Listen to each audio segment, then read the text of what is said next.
திருவண்ணாமலை பாஜக வேட்பாளர் அஸ்வத்தாமன் வயதானவர்களுக்கும் தொண்டர்களுக்கும் டீ போட்டு கொடுத்து வாக்கு சேகரித்தார். திருவண்ணாமலை ஒன்றியத்தில் அவர் தீவிர பிரச்சாரம் மேற்கொண்டு வருகிறார்.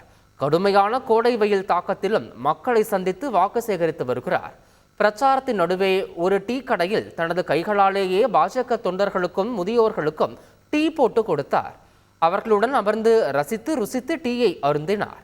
அப்போது தொண்டர்களிடம் தெரிவித்த வேட்பாளர் அஸ்வத்தாமன், எனக்கு அவ்வளவாக டீ போட வராது, முடிந்தவரை சகித்துக் கொள்ளுங்கள் என கேட்டுக்கொண்டதால் சிரிப்பலை எழுந்தது.